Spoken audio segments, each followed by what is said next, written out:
to the 7-class lifeboat has been called out. We'd heard there's a yacht somewhere around Malin Head area with a broken mast, about 22 miles north of Portrush.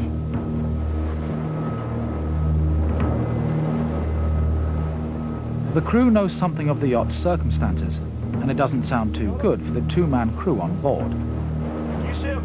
No, I don't see him. He might be in that cutter. I suppose he'd have a radar reflector at the top of the mast, which isn't there now, you know. Well, we're looking for a yacht. It looks like being a boat from Portrush. He's lost his mast. It's a fairly large yacht, about 34 feet. He's lost his mast, and when he cut his mast away, some of the lines from the mast have fouled the propeller, so he's not under his own steam.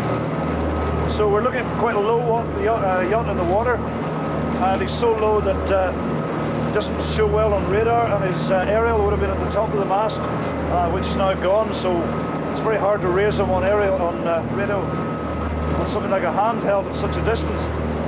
We should be with him in 10 minutes, so it shouldn't be long before we see him on top of a swell.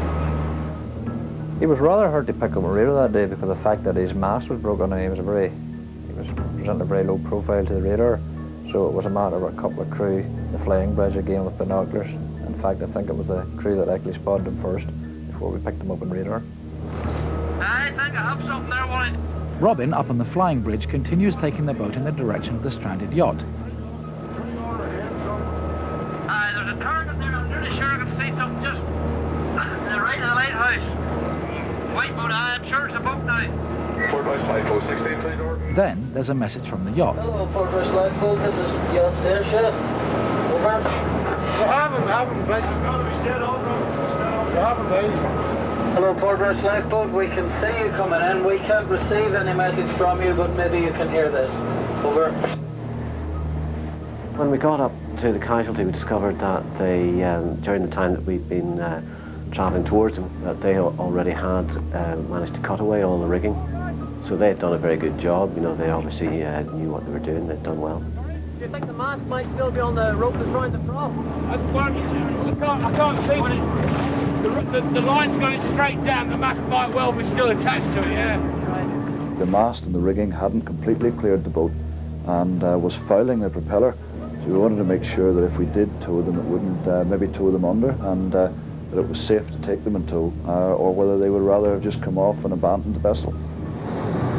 I was concerned about rigging floating about and possibly fouling us, but as it did worked out that it was all right. I know at one particular time I started to drift very close to him and had to back away rather promptly. It's because the wind was having an effect on us and it wasn't having the same effect on him because of the mast, etc., below the water. The 2 men on the yacht are uninjured, and their boat can still float, so the best thing to do is to tow them back to Portrush. The crew on the lifeboat prepares to throw the yacht's crew a tow line. The sea conditions were really building.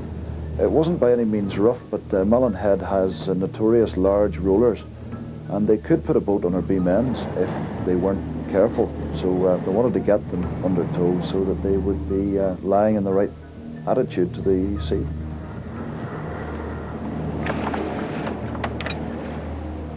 There's going to be quite a lot of strain on the tow rope once the tow starts, and Robin wants to make sure they attach the rope to the strongest part of the yacht.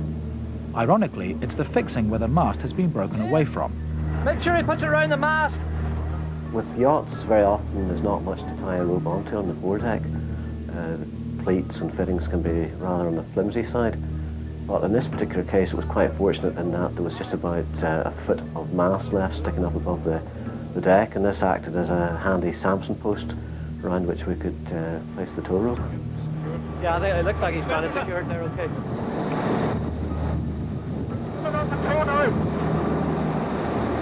With the line firmly attached and a good long length of rope let out from the lifeboat, the tow can begin.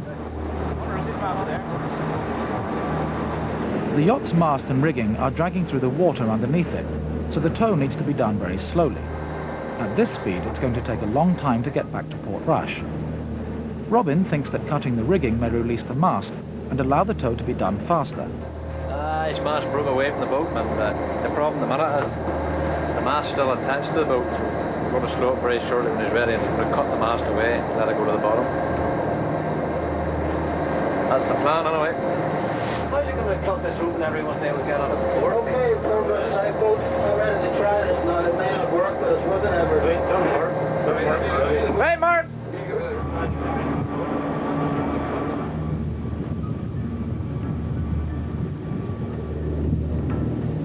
But the job of cutting the rigging is too awkward and difficult for the men of the yacht, so the lifeboat starts to tow again. It's late in the afternoon, and it'll be dark by the time they get back to Portrush. But it's important that the tow is not done too quickly.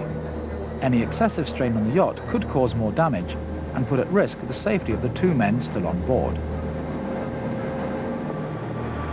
When they get near the harbour, the lifeboat crew needs to alter how they do the tow. What's happening now is we're just shortened the tow to make it easier to control the boat alongside, or to, as we come through the narrow harbour entrance. Then we're going to try and manoeuvre him alongside so that he gets safely in alongside. He has absolutely no power. No. To try and get him pulled alongside, we'll go ahead onto the pontoon and see if we can have him nudged into the harbour here. There's a problem with this mast. The mast and the sail's still attached, so once we stop, he stops. He doesn't move through the water with a restriction of the mast and sail.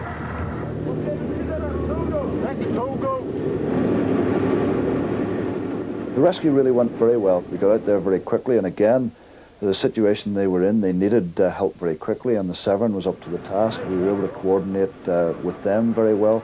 They were particularly good casualties by virtue of the fact they were so professional on deck, and we got them alongside and very neatly tied up and got them away really quite quickly. Yeah, they were very happy to be back in Portrush, and they showed your appreciation by shaking the hands of the various crew members and expressed their gratitude and thanks. The boat was not under any severe pressure. We were quite happy with the conditions. We were quite happy with the performance of the boat. There was some mixed waves and things, but nothing that we were afraid of. Both of us were relaxing in the cockpit, and there was just an almighty bang. I sailed quite a bit myself, so I kind of felt a bit sorry for them losing the mast. The man who owned the boat, the skipper, he'd only bought the boat the previous Wednesday. So he must have been feeling a little bit fed up that on his first trip in his new boat that the mast had come down around him. From a pleasant afternoon sailing, it just became a bit scary in a fraction of a second. So we contacted Malin Head and just advised them of the situation while we sort of took stock ourselves.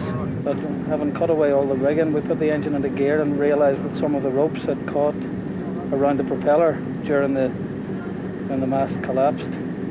We phoned Malin Head again and asked if we could get some help from somewhere, and thankfully the lifeboat from Portrush here was out just unbelievably quickly, and all's well that ends well, I suppose. Thanks very much.